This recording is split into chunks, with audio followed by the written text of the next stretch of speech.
Pinag-uusapan ng legalidad kung pwedeng gamiting ebidensya sa impeachment trial ang tax at bank records ni Vice President Sara Duterte.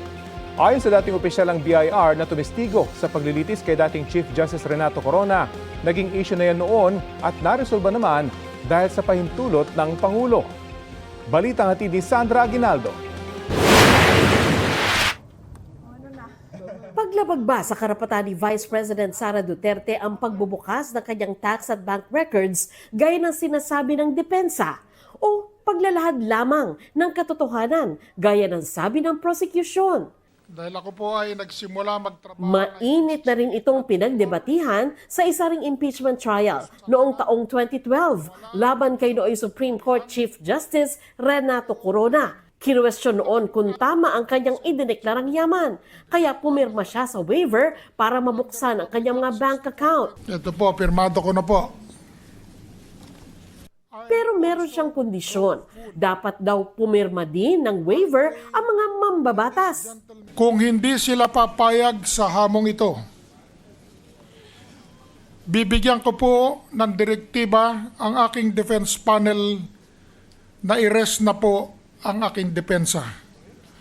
Total, wala naman silang napatunayang paratang laban sa akin. Nauwi ito sa kanyang biglang pag-alis sa paglilitis. The Chief Justice of the Republic of the Philippines wishes to be excused. Pero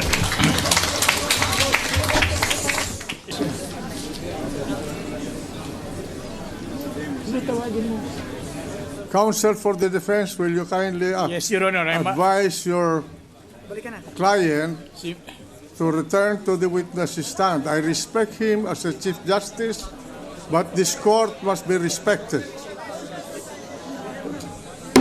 Quiet! At ang kanyang tax records na ungkat pa rin noon. Paliwanag din ay Bureau of Internal Revenue o BIR Chief Kim Henares na tumestigo sa trial. Nakasaad sa National Internal Revenue Code of the Philippines na ang mga income tax returns na nakalagak sa Office of the Commissioner ng BIR ay magiging bahagi ng public records at maaring mabuksan sa inspeksyon sa utos ng Pangulo ng Pilipinas. Noong mga panahon na yon, pinayagan ni Pangulong Noynoy Aquino ang pagre-release ng tax records ni Corona. Ako yung sinupina ng Senado na mag-testify at dalhin ho yung mga income tax return ni Justice Corona, the wife, the children, and the son-in-law. Kailangan may isang magte-testify niyan para ma-admit as evidence.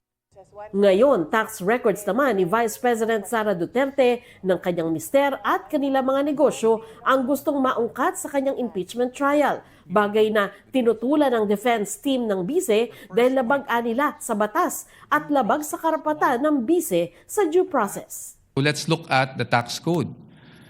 Section 270 of which criminalizes disclosure of taxpayers' information.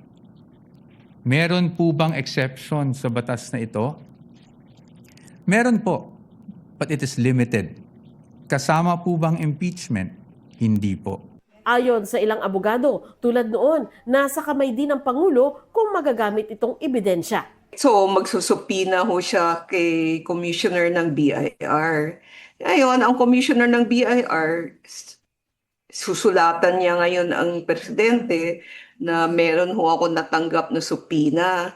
Pahingi ho ng authority nyo na pwede kong i-release. Kasi kung hindi nyo ako bibigyan ng authorization, hindi ko pwedeng i-release. Gayunman, pinag-iisipan pa ng prosecution kung kailangan pa ba talagang gambalain ang Pangulo. Legal strategy po yan. Hanggat maaari, siyempre ayaw naman natin na guluhin pa ang ating executive. Sabi naman ng Malacanang, wala pang request kay Pangulong Bongbong Marcos para sa isang authorization. Sa ngayon, wala pa rin po. Wala pa rin pong ibinibigay na anumang request. Bukod sa tax records, pinapasabi na rin ng prosecution ang bank records at reports ng Anti-Money Laundering Council na mga confidential din. Hindi po tayo takot sa dokumento. Ang gusto lang po natin yung naayon sa batas. Wala po tayong kinakatakot sa mga dokumento. It's really that, when we're trying to obtain evidence, procure evidence, it always has to be within the limits of the Constitution, the laws, and the rules. Sa Lunes ito inaasang dedesisyonan ng senator judges. Ayon sa tagapagsalita ng impeachment court, sakaling magbotohan ang mga senator judges kung ipapasabpina ang financial records ng bise, simple majority lang na mga dumalo ang kailangan. 21 senador ang nakadadalo sa trial ngayon, kaya 11 boto ang kailangan.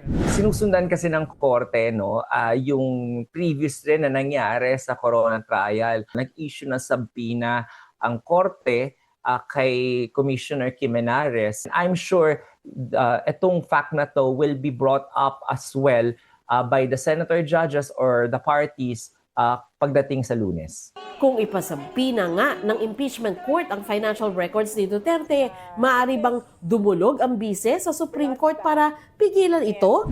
Karapatan po nila yan. Everybody has a right to question. It is the part of due process.